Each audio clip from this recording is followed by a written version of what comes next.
only 2 weeks late, but whatever. Anyway, legends, welcome back to my channel. I'm Not Cerberus, and today we're going to be taking an in-depth look at HMS Exeter and HMS London, going over their stats, gameplay, and their history. Now this video is quite a bit longer than the previous one, so if you do want to skip ahead, I have left timestamps in the description below for you to skip to whichever section you want. As usual, I'll look at the history of the ships, their gameplay, stats, and consumables, even if I did go through them the other week in another video. My thoughts on the ships themselves. However, unlike my previous reviews, the summary will be at the end of the review rather than the start, simply because I think it's important that the gameplay differences are factored in to any kind of opinion. With that out of the way, we'll dive right on in, shall we? And since she has the less interesting career, we'll take a look at HMS London first. She was the lead ship of the London subclass, belonging to the county class heavy cruisers for the Royal Navy, with her sisters being HMS Sussex, Shropshire and Devonshire. Laid down on February 23rd, 1926, launched on September 14th, 1927, and then commissioned into the fleet on January 31st, 1929, HMS London was the 11th ship to bear the name. Her initial armament comprised of 4 twin 203mm 50 cal rifles, mounted in 2 superfine pairs fore and aft the superstructure, and were complemented by 4 single 102mm guns, with a smattering of 40mm and 12.7mm anti-aircraft guns. The ship also had 8 533mm torpedoes mounted in 2 quadruple mounts. Initially, the ship served as the flagship of the 1st Cruiser Squadron under the command of Admiral Max Horton. Her flag captain was Henry Harwood, who would later be promoted to Commodore and take command of HMS Exeter, as well as command the South America Division of the America and West Indies Station. She was involved in the evacuation of civilians from Barcelona, along with her sister ship Shropshire, during the Spanish Civil War in July and August 1936. In 1939, London began a substantial modernisation programme, including a radically altered superstructure, which bore a more than a passing resemblance to the Royal Navy's newest light cruisers, the Crown Colony class, and had one of her funnels removed. Her single 102mm guns were upgraded to twin mount, and she was given a newer fire control radar, as well as receiving new 3.5-inch cemented belt armour. However, this refit proved to be the source of several problems for the ship throughout the war, as the increased weight would put undue stress on the ship's hull and structural members and would constantly need maintenance. Construction work was completed in March 1941, just in time for the hunt for the Bismarck. The ship itself wouldn't see any combat. From June to October, the ship would almost exclusively be used for patrol of the North Atlantic for trade defence duty. October 1941 through to February 1942 would see her back in the dock for further work. Once this was completed, she would return to the North Atlantic for the further convoy duties alongside the US Navy. However, the stress of the hull from the waves and weather of the North Atlantic soon took the toll on the ship, and yep, you guessed it, she was back in dry dock once again for repairs to cracks and popped rivets in December 1942. While she was in dock, she also received a newer radar, additional small caliber anti-aircraft mounts, and the removal of her aircraft catapult fighter. She returned to service once again in May 1943, assigned to interception duties and on standby in case any German capital ships decided to try and enter open waters, e.g. turpits. London underwent an additional refit in January 1944 in preparation for her transfer into the British Pacific Fleet, where she remained until the end of the war. She would support joint fleet actions in Operations Diplomat, Cockpit, Transom, Millet, Sunfish and Zipper, but would see no major surface battles or conflicts throughout the remainder of the war. With London being the only modernised heavy cruiser in the Royal Navy, she was given another refit post-war in 1946 before being stationed at HMS Tamar in Hong Kong. In April 1949, the ship was finally involved in something worthy of going in depth with. She was involved in a brief skirmish during what is now known as the Amethyst Incident, where HMS Amethyst, a British sloop, was fired upon and subsequently trapped by the People's Liberation Army while en route to Shanghai via the Yangtze River. On April 25th, London and Amethyst's sister Black Swan attempted to assist the imprisoned ship. London quickly came under heavy artillery fire from 105mm and 37mm Chinese guns. The engagement lasted just over 3 hours, during which London fired more than 130 8-inch shells and almost 450 other 4-inch shells. Having had her front 2 guns knocked out and taken extensive damage as well as loss of 13 sailors, she withdrew. She left for Britain for the final time in August 1949. Upon her return to England, the damage that she had received during the incident, her large crew complement, and the proposition of having to replace her machinery, all of which was still the same as what it was when she was laid down, it was decided it was no longer economically viable to keep her, and she was sold for scrap on January 3rd, 1950. With that boring tub of lard out the way, let's take a look at this sleek beauty, HMS Exeter. She was laid down on August 1st, 1928, launched on July 18th the following year, and then commissioned into the fleet on July 27th, 1931. Exeter was the second of the 2 York-class heavy cruisers that made it into production. 5 others were planned, but economic pressures at the time meant that the ships would be delayed and then ultimately cancelled due to the London Naval Treaty, with the Royal Navy deciding that its fleet would benefit more from increased numbers of light cruisers. This made Exeter the last of the British heavy cruisers. She was armed with 3 twin 203mm 50 cal rifles, or 8 inches, with 2 supervisor forward and 1 set aft in the ABY configuration. 4 single 102mm guns and a pair of 40mm anti-aircraft guns completed the gunnery armament, which was supplemented by 2 triple 533mm torpedo launchers. Exeter was ordered almost 2 years after her sister, HMS York, so naturally certain improvements were made to the design, resulting in a few visual differences between the ships. Exeter's bridge was more compact, boxy, and was enclosed at launch, with York's being somewhat reminiscent of an inverted pagoda-like design. In addition, whereas York's funnels and masts were raked back, Exeter made do with straight vertical ones, and she also had the benefit of twin fixed aircraft catapult versus the single rotating catapult that York had. She's the 4th ship to bear the name Exeter, and she was initially assigned to the 2nd Cruiser Squadron until 1933. In 1934 she was stationed at the America and West Indies Station under the command of Commodore Henry Harwood, where she would remain until 1940, except for a brief redeployment to the Mediterranean during the Abyssinian crisis. Exeter's wartime career was brief but illustrious, which is anything but what this account of her history is going to be. Remember, if you do want to skip ahead, the timestamps are below, but I am going to go into a fair bit of detail covering her 2 major battles. The ship was assigned to Force G with orders to search for German raiders in the South Atlantic on October 6, 1939 underneath her new captain, Frederick Bell, and 2 months later, following reports that a pocket battleship was in the area of the South American coast, was ordered to accompany light cruisers Ajax and Achilles in Cumberland's absence. On the morning of December 13th, smoke was spotted on the horizon by Force G, just short of 400 nautical miles east of Montevideo. Exeter was instructed to break formation at 6:10 to investigate. Her lookouts identified the ship as a pocket battleship and hoisted its enemy in sight flag at 6:16. Because of Exeter's unique configuration, the enemy ship, Admiral Graf Spee, under the command of Captain Hans Langsdorff, had identified the British heavy cruiser and believed that the 2 light cruisers were in fact destroyers protecting an unseen merchant fleet. The German captain chanced his luck and turned to engage and proceeded to charge the British ships at full speed. Commodore Harwood, the commander of Force G, had developed a specific tactic for engaging the Deutschlands by splitting the division in 2, with the heavy cruiser operating solo and the 2 light cruisers working together. With this in mind, Exeter took one course while Ajax and Achilles took another, hoping to divert the firepower of Graf Spee. The German warship fired its first shells at 6:18. At 6:20, Exeter returned fire with Bell barking, "There's the fucking shear, open fire." Within minutes, Exeter had taken damage. At 6:23, splinters from a missed shell had killed some of her torpedo crew, severed the communication lines and punctured holes through the funnels and wrecked the walrus spotting plane as it prepared for launch. At 6:26, Exeter took her first direct hit with this 11-inch shell smashing into her B turret, rendering the gun inoperable, as well as sending shrapnel and splinters at high velocity through the nearby bridge, killing all but the captain and 2 others on deck. With the bridge in disrepair and the comms line severed, the surviving bridge crew transferred to the aft conning position, and orders were carried out by a chain of sailors acting as messages between different departments. Exeter would take 2 more direct hits over the next few moments before Graf Spee turned its attention to the British light cruisers, giving the ship some time to attempt to do a torpedo run. Although the torpedoes missed their target, they did cause the German ship to once again begin firing on the British heavy cruiser. Successive direct hits to the ship knocked out her A turret, caused multiple fires, which further damaged fire and navigation controls, as well as puncturing the hull below the waterline, causing her to develop a pronounced list. Despite its gunnery officer having to bellow commands from the rearmost searchlight platform to the turret operators, and the ship being navigated using a compass procured from one of the lifeboats to manoeuvre the ship to get its last remaining turret on target, Exeter managed to strike back, landing a critical hit on Graf Spee, destroying her fuel purification plant, which meant that the ship had less than a day's fuel remaining. Another shot knocked out the wide turret on Exeter, leaving the ship defenceless and now losing speed.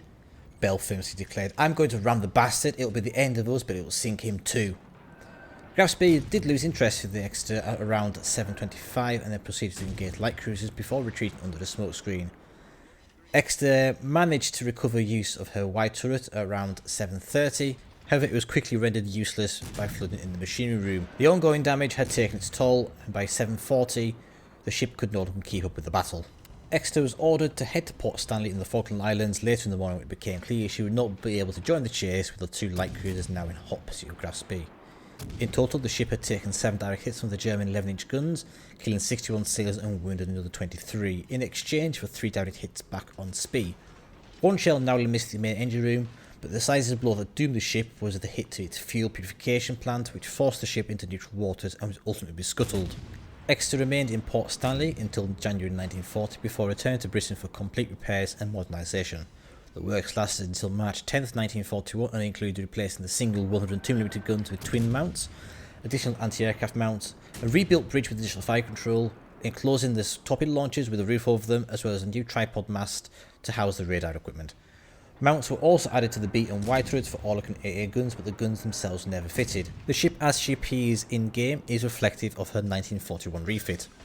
Exeter departed Britain for what would be the last time on May 22nd, 1941, incidentally at the same time as the Bismarck was being hunted and sunk by the rest of the Royal Navy Fleet. She was escorting a convoy to Yemen via South Africa and would then become attached to the East Indies Squadron. She spent the next few months escorting local convoys and undertaking various exercises, working primarily between Bombay, Ceylon and Burma. On December 8th, 1941, she was ordered to Singapore to reinforce Force Z at the onset of the Pacific War. Arriving on December 10th, however, battleship HMS Prince of Wales and battlecruiser HMS Repulse were lost earlier that day. She would then return to escort duties until February 1942. On February 14th, she fended off repeated air attacks alongside 3 Dutch and 1 Australian light cruiser, escorted by 6 US destroyers and 3 Dutch destroyers, while attempting to head off a Japanese invasion of Banker Island. The air attacks from Japanese Kate torpedo bombers from Light Carrier Ryusho, with Neil and Betty medium bombers launched from the Genzen and Kanoya air garrisons respectively, were pretty useless, with no ships reporting anything more than shrapnel damage. On February 25th, all available warships in the area were ordered to Surabaya. Exeter, accompanied by HMAS Perth and destroyers HMS Jupiter, Encounter and Electra, arrived at Surabaya the following day before departing, alongside 3 other cruisers, USS Houston and Dutch cruisers HNLMS De Ruyter and Java, along with 6 additional destroyers consisting of USS Alden, John D. Edwards, John D. Ford, Paul Jones, and Dutch destroyers HNLMS Kortenoa and Vita de Vich early in the evening following reports of an incoming invasion convoy. Despite extensive searches throughout the night, the Allied force was not able to locate the reported Japanese fleet. However, they themselves spotted at 9:35 and were tracked and trailed by Japanese aircraft. At 10:30, the task force commander, Rear Admiral Carol Durman, ordered the fleet to return to port. Japanese air attacks commenced just after 14:30, and while they were largely ineffective, USS Houston lost the use of her rear turret due to bomb damage. As the lead ships were arriving back at port, the Japanese invasion fleet was spotted, prompting Durman to turn the fleet back around once more and intercept. The Battle of Java Sea commenced in earnest at 15:47 when Takao Takagi, the Japanese commander, ordered his entire escort fleet to open fire and engage. His force consists of heavy cruisers Nachi, Haguro, light cruisers Naka and Jinsu, and 14 destroyers including Yadachi, Samadari, Murasami, Harasami, Minagumo, Asugumo, Yukikaze, Tokitsukaze, Amatsukaze, Hatsukaze, Yamakaze, Kawakaze, Sasanami and Ushio. Gunfire between the two sides was very poor, and despite her improved fire control, Exeter's shells failed to hit any targets. At 16:35, Exeter was struck by a 610mm Type 93 torpedo, however the arm mechanism was faulty and it failed to explode. The ship's respite, however, was brief, as 3 minutes later she was struck by shells fired from Hagura, penetrating the starboard rear twin 102mm gun and punching straight through to the after boiler room. With her speed reduced to 5 knots, the ship was forced to take evasive action after the Japanese launched another set of torpedoes, all of which missed the British ships, but one struck Kortenoa and broke her in 2. No longer in any state to fight, Exeter began retreating back to Surabaya. HMAS Perth laid down the smoke screen with Encounter and Electra provided covering fire, with Victor providing escort duty. HMS Electra would stand her ground against Jinsu and Asugumo, however a fire would force her crew to abandon ship. With Exeter limping to port, the remaining Allied forces retreated at around 1800 hours, covered by the US destroyer smokescreen and torpedo salvos to dissuade pursuit. Durman refused to give in, however, and waited until nightfall to resume attacks on the Japanese forces to hold off the convoy as long as possible. HMS Jupiter struck a mine shortly after 21:30 and sank, while around 21:45 HMS Encounter picked up survivors from the Kootenay. Durman's remaining force, consisting of De Ruyter, Java, Houston and Perth, re-engaged Japanese forces at around 2300 hours, with the 2 Dutch ships being sunk soon after by torpedoes. Out of a combined crew complement of just over 950, only 111 sailors survived the sinking of the 2 Dutch ships. Admiral Durman was among those who perished. On February 28th, Exeter was ordered back to Ceylon after emergency repairs at Surabaya, and she was to be escorted by HMS Encounter and USS Pope. Meanwhile, USS Houston and HMAS Perth made a break for Tillet Job via the Sunda Strait. However, the ships quickly encountered a Japanese invasion convoy and its heavy escort. Both ships were lost sometime after midnight following heavy gunfire, along with the Dutch destroyer HMS Evertsen, who was scheduled to depart with them but due to delays had to play catch up. US Destroyer Division 58, consisting of John D. Edwards, John D. Ford, Paul Jones and Alden, who had taken part in the main fleet action on February 27th, did manage to slip away safely and reach Fremantle on March 4th. HMS Vitadovich, along with USS Asheville, Pillsbury and Edsall, were either sunk or scuttled as they tried to make a break for Australia. Exeter, Encounter and Pope were sighted at 4 AM on March 1st, but due to their battle damage they changed course to evade rather than engage. They were spotted again at 7:50 and then again at 9:35 by Nachi, Hagura, Yamakaze and Kawakaze. Still trying to avoid the battle, the Allied force attempted to change course once more, managed to get out of range. However, another Japanese force consisting of Ashigara, Miyoko, Inazuma and Akabono spotted them and opened fire at 10:20. Encounter and Pope made smoke and attempted to provide cover for Exeter, which returned fire. At 11:20 the ship was hit in her boilers once again, reducing her speed down to 4 knots. Now a sitting duck and being under direct heavy gunfire by Japanese 8-inch guns, Captain Oliver Gordon gave the order to abandon and scuttle the ship. As the ship began to list to port, Inazuma closed and launched a final torpedo strike, with 2 hitting home on the starboard side of the stricken ship. She quickly righted herself due to the sudden counterflood, but finally succumbed to her wounds and slipped beneath the waves as she capsized to starboard. Despite being ordered to escape, Encounter turned around in a desperate bid to protect the Exeter by laying a smokescreen and attempting to aid its survivors. However, she was soon disabled herself by gunfire and her commander, Eric Morgan, ordered the ship to be scuttled with it sinking shortly after midday. USS Pope managed to escape, however she was spotted by planes from Ryujo just before 2 PM and sunk by dive bombers. The Battle of the Java Sea was a decisive victory for Japan and neutralised Allied forces in the area until mid-1942. Ships that were lost included HMAS Perth, HMS Electra, Encounter, Exeter and Jupiter, HNLMS De Ruyter, Evertsen, Cutnier and Vitlovich, and USS Asheville, Edsall, Houston, Pillsbury and Pope. The naval actions between February 26th and March 4th saw more than 3,000 men killed, and while many sailors survived the initial actions, many of them lost their lives either through poor living conditions or were outright executed while being prisoners of war of Japan. And on that somber note, let's move on to how these ships are in game. When it comes to builds for these 2 ships, I personally use the same build for each, something to do with being a bit lazy and not really that interested in min-maxing, but whatever. I can get pretty good games using Bruce Fraser, with Piercer, Igniter, Punch Through, Fixated and Fully Packed, with Azure Lane, Belfast and Gunter Lutyens as inspirations. If you don't have Azure Lane, Belfast, then Tennant, Vian and Lemonier also make for fine alternatives. For both ships I use Aiming System Mod 1 and Steering Gears Mod 2. If you want something a bit more focused, then for Exeter you could try a full mobility build using Tennant with Mueller and Fraser as inspirations, or you could try a concealment top smoke build using Tyrwhitt and his Look At Me Now and Smogathon skills, with the rest of your choice, and Mikau and Lemony as inspirations.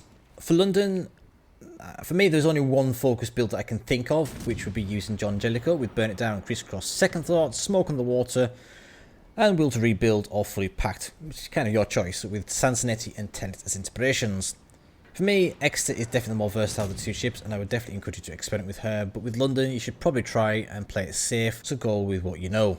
In terms of stats, using the 16-2 Fraser, inspired by 11-1 Belfast and 15-2 Lutyens, with Aim Systems Mod 1 and Steering Gears Mod 2, you can expect the following.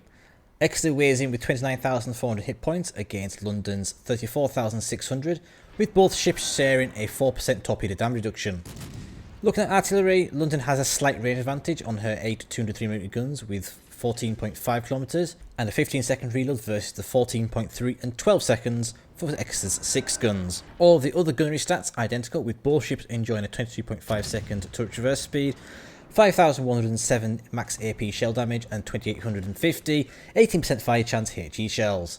The secondary armament isn't anything to write home about, with no difference at all between the 2, both featuring 4.2km range, 3-second reload and a modest 1500 damage and 9% fire chance. Onto the torpedoes, Exeter has a 72-second reload with its 8km 61 knot tops, firing from her 2 triple launchers, dealing 15,867 damage apiece.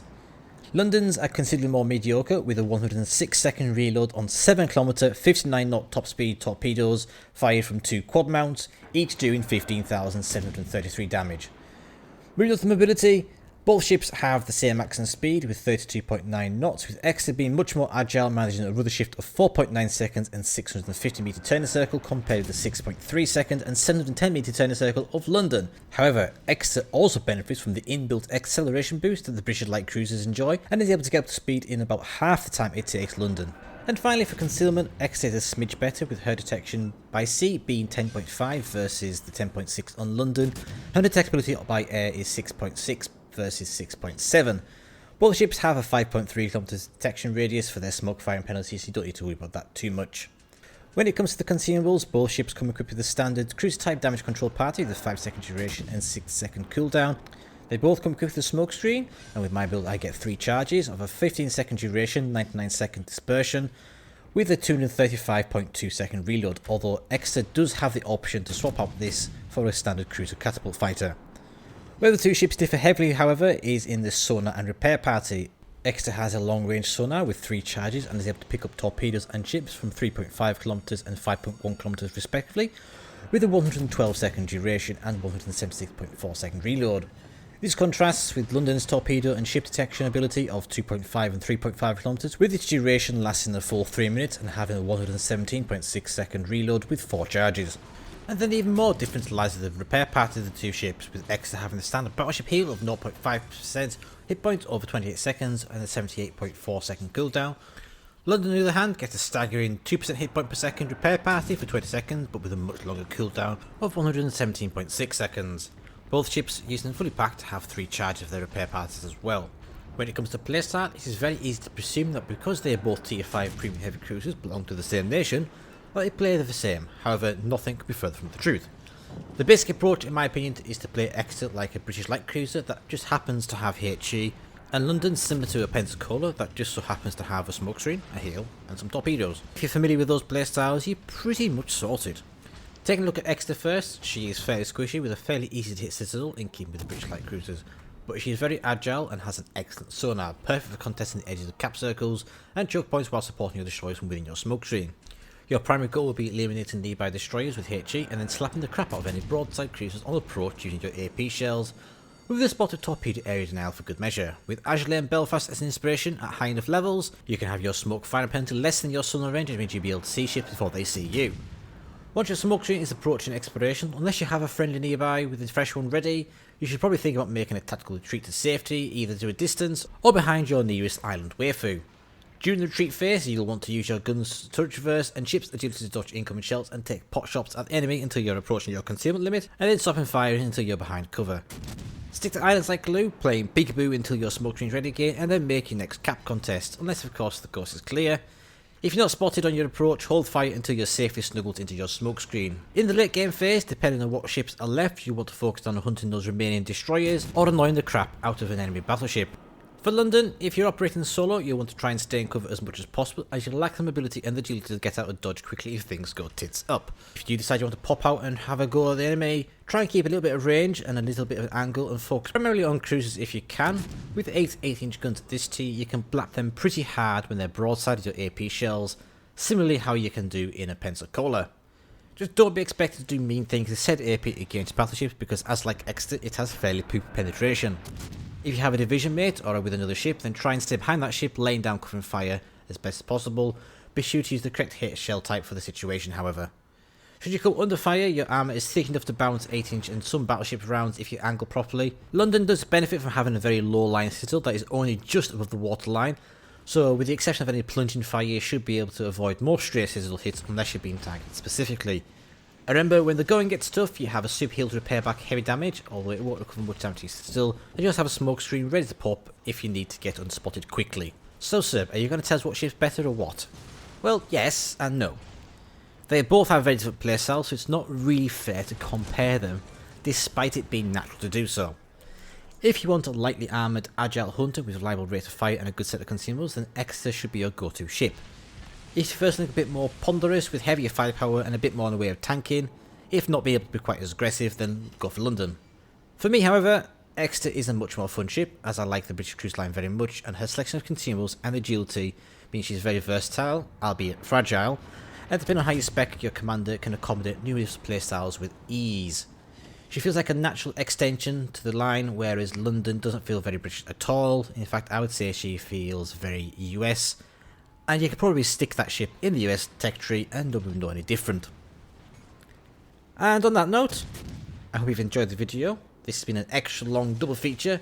I've certainly enjoyed doing my research for it, even if looking for something interesting to say about London was like trying to pull teeth, but hey, whatever. If you have enjoyed the video, please do leave a big thumbs up, comment below, subscribe and share, as it really does help the channel.